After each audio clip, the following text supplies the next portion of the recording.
आप देख सकते हो कैसे डॉक्टर रितु सिंह का पूरा पीछा हो रहा है और पूरी पुलिस फोर्स तैनात की गई है कि दूर से ही उनके पीछे 4 पुलिस वाले पीछा करते हुए आए हैं।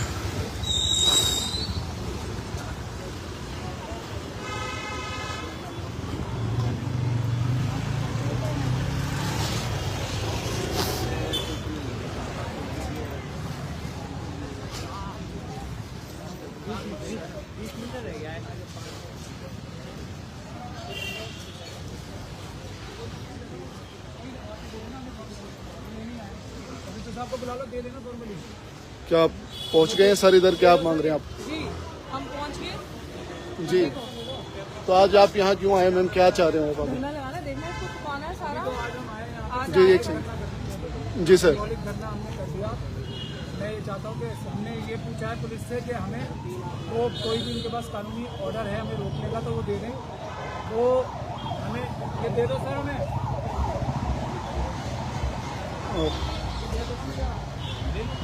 दो ना फॉर्मली दो, मैं वहाँ पे जा रहा हूँ, इसके दो।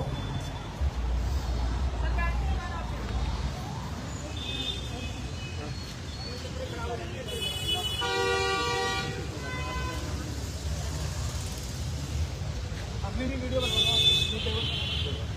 आप कभी ना, हमको पूरी कानून का पता है।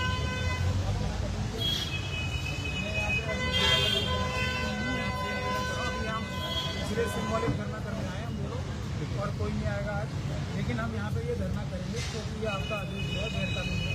हम आपको तो मैं जितने भी लोग देख रहे हैं राजा साहब बोल रहे हैं, मैं बोल लीगली वैलिड नहीं है। ये जो आपका लेटर है ये लीगली वैलिड नहीं है, इलीगल है। आपने ये गैर कानूनी तरीके से ये ऑर्डर निकाला है आपकी एसीपी साहिबा ने, और इसकी कोई कानूनी नज़र में वैल्यू नहीं है क्योंकि ये सुप्रीम कोर्ट के आदेशों के खिलाफ है। इसलिए मैं आपको ये बता रहा हूँ कि ये जो है आपका आदेश गलत है, हम इसे मानेंगे नहीं क्योंकि ये आदेश ही गैर कानूनी गैर संवैधानिक है और ये दुष्भावना के प्रति दुष्भावना की वजह से इन्होंने ये ऑर्डर निकाला है। जो भी ये विदुषी कौशिक साहब है, असिस्टेंट कमिश्नर ऑफ पुलिस, और ये एक गैर कानूनी ऑर्डर जो पास किया है इसको हम मान नहीं सकते क्योंकि ये वॉइड एंड इनिशियो है, बिल्कुल भी इसमें कोई कानूनी शक्ति है ही नहीं। तो हम आपसे नम्र निवेदन करते हैं कि हम यहाँ से कल से यहाँ पे अपना धरना लगाएंगे। कृपया आप गैर कानूनी ऑर्डर का प्रयोग करके हमें ना करें। मैं आपसे ये निवेदन करना है। नहीं, जब इसकी कोई कानूनी वैल्यू नहीं है आप, क्योंकि अगर आप हमें इसके खिलाफ अरेस्ट करोगे तो आप एक अपराध करोगे, हमारा ऐसा मानना है। मैंने इसको पढ़ लिया, तो हम कल से यहाँ करेंगे या परसों से हम आपको बता देंगे, तब हम करेंगे और उसके हिसाब से आप हमें रोकिएगा नहीं, वरना अगर रोक लेंगे आप तो वो अपराध करेंगे। जी क्या हुआ है उस तरफ आ जाए बोले ताकि हमारी जनता को पता चले अभी जो हमने नहीं जो हमने कहा क्या हुआ है।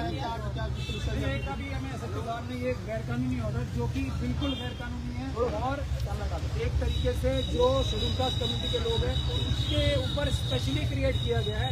दुनिया में सब धरना प्रदर्शन कर सकते हैं लेकिन डॉक्टर रितु नहीं कर सकती, इसलिए ये SC/ST एक्ट का एक अपराध है बहुत बड़ा।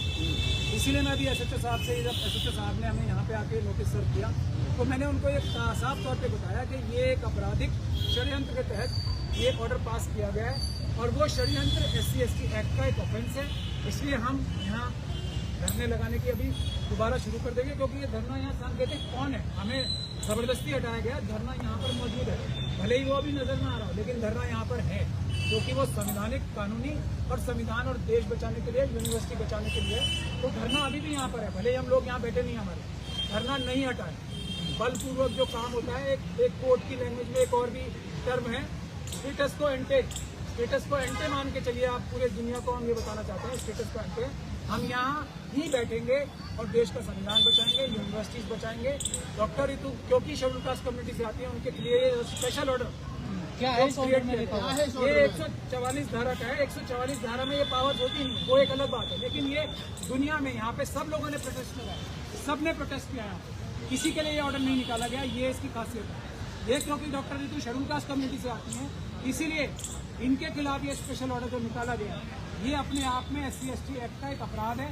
ये हमने इनको बता दिया। अब ये अगर इसको तोड़ कर भी इस अपराध को करने के बाद अगर पुलिस एक और अपराध करना चाहती है ये धरना रोक के, तो वो सर धारा 144 में तो आप आंदोलन नहीं कर सकते ना। धारा 144 अगर कोई गैर कानूनी तौर पे शेड्यूल कास्ट कम्युनिटी को प्रदर्शन जो इतने कर रहे हैं अमित शाह जी के कहने पे मजबूरी में ही कर रहे हैं, मैं समझ सकता हूँ, लेकिन ये अपराध है जो किया गया है। मैं यही बताने आज आया हूँ। पुलिस कह रही है कि धारा 144 लगी, उसके बावजूद भी आप क्यों यहीं पर आप जो है वो क्यों क्या नाम है प्रोटेस्ट करने के लिए अड़े हैं? आप कोई और जगह बता दीजिए, बीच में करना पढ़ लिया। हम क्या प्रधानमंत्री जी के घर के बाहर कर लें? जंतर मंतर है ना, तैयार है। जंतर मंतर पे जाइए। जंतर मंतर पे गैर कानूनी होता है, जो भी जंतर मंतर पे भी पुलिस अपराध कर रही है। मिशन सेफ कॉन्स्टिट्यूशन ने उसके खिलाफ एक पिटीशन डाल रखी है हाईकोर्ट में। उसमें पुलिस हमें अभी तक ये नहीं बता पा रही कि दिल्ली में प्रदर्शन करने के लिए उनके पास कोई नोटिफिकेशन है भी या नहीं है, कोई उनके पास गवर्नमेंट ऑर्डर या उनके डिपार्टमेंट का ऑर्डर है भी या नहीं, ऐसी बात भी वो नहीं बता पा रही। जंतर मंतर राष्ट्रीय धरना स्थल नहीं है। जंतर मंतर नहीं, पूरी दिल्ली राजधानी में कहीं भी धरना हो सकता है। ये कानूनी पोजीशन है, मैं आपको ये बता रहा हूँ। लेकिन ज्यादातर लोगों को ये पता नहीं होती बात, और एक धरना चल जाता है, उसके तहत काम करते हैं। दिल्ली में कहीं भी धरना प्रदर्शन करना गैर कानून नहीं है। मैं यहाँ से इस बात को ऐलान कर रहा हूँ, जिसको चैलेंज करना है वो हमारी हाईकोर्ट में जो पिटीशन चल रही है उसमें आके हमारी खिलाफत कर ले। बट ये गैर कानूनी बात है जो पुलिस हर जगह धरना प्रदर्शन करने से, अगर वो शांतिपूर्ण है तो धरना प्रदर्शन से रोकना अपराध है। भारत के संविधान की धारा 19 आर्टिकल 19 का को वायलेट करने का अपराध। पर कानून व्यवस्था बनाने के लिए पुलिस को धारा 144 लगानी पड़ती है ना सर? बिल्कुल लगानी पड़ती है, लेकिन वो ज्यादा से ज्यादा 6 महीने के लिए लगानी पड़ती है। ये ओब्लिक मोटिव से नहीं, जैसे इस केस में शेड्यूल कास्ट कम्युनिटी को प्रदर्शन नहीं करने देना, सबके लिए अलाउड है दिल्ली यूनिवर्सिटी। लेकिन क्योंकि अब डॉक्टर रितु ने किया, उसको हटाने के लिए खास तौर पर ऑर्डर निकाला गया, ये अपराध। ये धारा 144 की मंशा ही नहीं है। CRPC की धारा 144 जो होती है उसकी ये मंशा नहीं होती है, लॉ एंड ऑर्डर की होती है। हम तो संवैधानिक काम कर रहे हैं, हम तो संविधान बचाने की बात कर रहे हैं। तो हम संविधान, हमें तो ऐसा क्यों कर रही है पुलिस? क्यों आप ही के साथ ये तो अपराध कर रहे हैं ना। ये अमित शाह जी, हम इसमें अमित शाह जी को भी मुलजिम बनाएंगे, क्योंकि ये उन्हीं के इशारे पे इस FIR में तो ये हम करने जा रहे हैं, उसमें हम अमित शाह जी को भी मुलजिम बनाएंगे। लेकिन पुलिस कह रही है डॉक्टर को अपराध कर रही है, आंदोलन कर रही है, तो वो अपनी कार्रवाई करें, हम अपनी कार्रवाई करेंगे ना।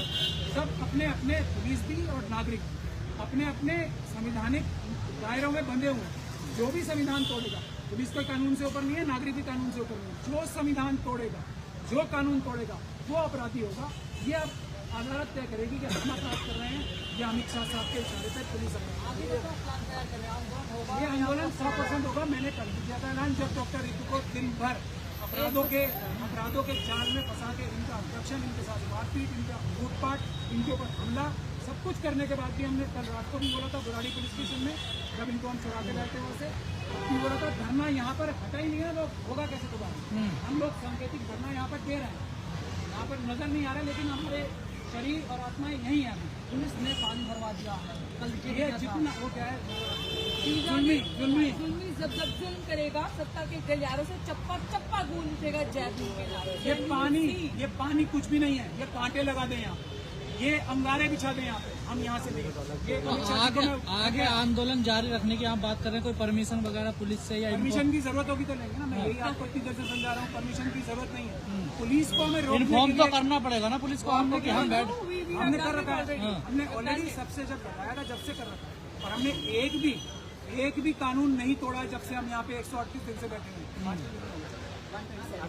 आज 137 दिन हो गए, हम अभी भी बैठे हैं। हमारे शरीर और आत्माएं, हमारे शरीर यहाँ पे नहीं है, लेकिन आत्माएं यहीं पर है। कल आप लोगों ने आरोप लगाया कि हमारा सामान चोरी हो गया है। चोरी नहीं, लूट लिया, लूटा गया है, चोरी नहीं हुआ है। किसने लूटा? चोरी होता है छुप के, जो जबरदस्ती छीना जाता है सामान, वो लूट। मेरे सारे डॉक्यूमेंट्स जो जिंदगी की जमा पूंजी, मेरा बैग यहाँ पे था, वो चोरी किया, ये डकैती करी है लास्ट रात को। And look at the dirty tricks of this administration, Delhi university administration as well as police, they all are working, क्योंकि ये सब स्वीकार ऐसे करते हैं। अब सर ने जैसे बात बताई कि हमने चाह के इशारे पे, एवरीबडी इज वर्किंग RSS के इशारे पे।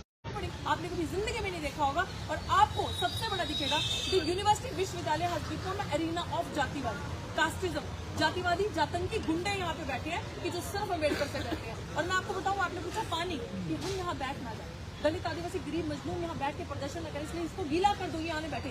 तुम्हें क्या लगता है तुम इसे गीला करोगे? 5 मिनट का काम है हमारा पानी को निकालना। हमारे दादा बाबा ने ना वही सीवर साफ किए हैं जो तुम सारी जिंदगी एंजॉय करते थे। तो हमारे लिए तो बड़ी बात नहीं है काम करने के लिए। और बड़ी बात, बाबा साहेब की प्रतिभा का अपमान किया, सब चीजें यहाँ से इन्होंने हटाई, हमारे डॉक्यूमेंट्स पूरी डकैती करी, जितना भी हमारे रिसोर्सेज थे यहाँ पे पड़े और सबके सब डकैती किए। और इसके बीच में सबसे बड़ा मुस्लिम वाइस चांसलर है, क्योंकि वाइस चांसलर श्रीकर और सबसे बड़ी, मैंने कहा ना, रणवीर सेना की गुंडी है बहुत बड़ी, और वाइस चांसलर उसका गुलाम है, रजिस्ट्रार उसका गुलाम है। सब डरते हैं, वो उंगलियों पे निचाती है इनको इशारों पे, वो कहती है लेफ्ट पे लेफ्ट राइट पे। इसीलिए इतनी बड़ी संगीन धाराओं के बावजूद वाइस चांसलर की क्या मजबूरी है उसको सस्पेंड नहीं करना। हम सस्पेंशन की डिमांड किए बैठे थे, और आज जो हमने सिंबॉलिक प्रोटेस्ट यहाँ से किया है कि हमने, क्योंकि बिल्कुल, लेकिन वकील साहब अभी तक तो पुलिस आत्माएं यही है, शरीर उठाने वाले। अभी तक तो पुलिस आपका साथ दे रही थी ना, 135 दिन आंदोलन चला। पुलिस का फर्ज है, अगर वो कानून के हिसाब से चल रहे तो उन्हें प्रोटेक्शन देना उनका फर्ज है, ड्यूटी कर रहे थे वो। हम भारत के नागरिक यानी कि भारत के मालिक हैं, पुलिस हमारी नौकर है, हम जनता की नौकर है, उनका काम है हमें सुरक्षा देना। वो अपनी ड्यूटी कर रहे थे, इसमें कौन सा एहसान है? तो फिर अचानक कैसे? अचानक RSS, अचानक अमित शाह जी, कोई गैर कानूनी काम लगातार ये कह रहे हैं कि 144 लगाया गया है, कानून के नियमों को आप खुद देख लीजिए। 23/12 का ऑर्डर है ना, एक कल क्या हुआ था।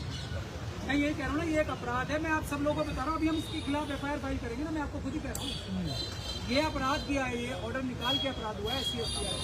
ऋतु जी, ये प्रदर्शन करना कितना महत्वपूर्ण है, और आप कहना चाहेंगे कि ये जो पैटर्न है एडहॉक टीचर्स को निकाला जा रहा है, कोविड के टाइम से ये हो रहा है, इस पर आप क्या कहना चाहेंगे? एडहॉक इन जनरल ये तो डेफिनेटली कि बहुत बड़ा क्राइम सदियों से चलता है, but if you only talk about कि जो एक तबका है जिनका सदियों से शोषण होता आया है, जब बहुजन समाज जैसे मिनॉरिटी स्पेसिफिकली ये चीजें उन पर ज्यादा सख्ती से काम करती है। और ये प्रोटेस्ट इतना जरूरी है, ये आपका असर्शन है, आपके आइडेंटिटी का, आपके पूरी जिंदगी का जो वो है ना एक माता, वो इससे तय होगा कि आप क्या करते हैं। ये प्रोटेस्ट अगर नहीं करते तो जिस तरह से जुल्म आज एक महिला मुझ पे ढा रहे हैं, ये मैंने आपको कल भी ये चीज कही थी कि ये चाहते हैं कि अगला रोहित वेमुला तैयार, ये इनको लुत्फ मिलता है, आनंद मिलता है इंस्टीट्यूशनल मर्डर करके हमारे बच्चों का। अभी जो 2 केसेस IIT में हुए, अनिल और आयुष का जो इंस्टीट्यूशनल मर्डर हुआ, वो दोनों केसेस हमारे ऑफिस में हमारे पास है, प्रोसेस आते हैं। वो क्या हुए, आप उसके कमरे में जाएंगे तो उसको इतना मेंटली हरास किया गया, इन्होंने तो बोल दिया सुसाइड है, बट वो डेथ मर्डर किया गया है, पूरे कमरे में खून उठ के। आप उसकी हालत देखिए, हमारे पास वीडियोज है। और मैं बार बार कहती हूँ, मिशन सेव कॉन्स्टिट्यूशन, हमारे पास जब भी कोई केस आता है कोई भी हमारे दफ्तर में, तो वो बिना पैसे हम नहीं बोलते हैं। और आप पूछिए एनएसएस के साथ, आपके पीछे खड़े, आप हमें तो कवर करते हैं, आप इनसे भी पूछिए, इनकी मेरे साथ लगातार कॉन्वर्सेशन होती है, व्हाट्सएप पे भी बात होती है। क्या इन्होंने मुझे सुबह खाली करा, क्योंकि इन लोगों को पता है हम कब जाके, कल इनके कुछ गुंडे ना यहाँ पे स्कॉर्पियो थी वाइट खड़ी, कुछ गाड़ियाँ खड़ी थी, कुछ इनकी गैंग थी आसपास जो पुलिस की जो देख रही थी कि मैडम कब यहाँ से जाके, रात को नहीं किया, क्योंकि रात को मैडम यहाँ होती है, अर्ली मॉर्निंग जब मैडम फ्रेश होने जाती है, जब मैडम नहाने धोने जाती है, तब वो टाइम पर्टिकुलरली चूज किया। और बहुत सारे दलाल थे। देखिए, अगर तुम लोगों के पास कैमरा है ना, तो हम लोगों के पास भी हिडन कैमरा है, हम भी तुम्हें दिखाएंगे कि तुमने क्या किया और कैसे स्ट्रैटेजी बनी, वी विल शो यू। क्योंकि इनसे डबल स्मार्ट होकर हमें चलना है, क्योंकि बहुत ज्यादा ये जातंत्री जो कीड़े होते हैं ना गंदे, दीज पीपल आर बैड, क्योंकि इनको मजा आता है हमारे साथ। मैंने आपको बोला, आपका सवाल मैं खत्म करूंगी, आपने बोला आज आपको वो कास्टिंग, वो छुआछूत गाँव देहातों में वो अदालत मिलेगी, because they wanted to shut our voices कि हम पढ़े लिखे ना, अम्बेडकर की बात ना करें, हम अनुवाद की बात करें, हम नफरत की बात करें, मुस्लिम की बात करें, then they but if we talk about our rights, dignity and equality, specially in education institution, when we will ask them कि हमारा हिस्सा दो, तो भैया इनको मिर्चें लगती हैं, इनके पेट में जलन होती है। और कभी कोई सामान्य वर्ग का इंसान हमारे साथ आके खड़ा होता है और वो इक्वालिटी और सोशल जस्टिस की बात बुलंदी से करता है, तो इनको लगता है कि कहीं ये भी इनके साथ में मिल जाए, तो ये नफरत के बीच होना चाहते हैं। But as long as people like us are alive and people like him are alive and voicing for our views and strongly putting argument in the court or outside, we are safe, we are in safe hands। हम हर गरीब के लिए, हम हर गरीब student के लिए reservation मांग रहे हैं, कास्ट को छोड़कर, ये हमारी डिमांड है ना।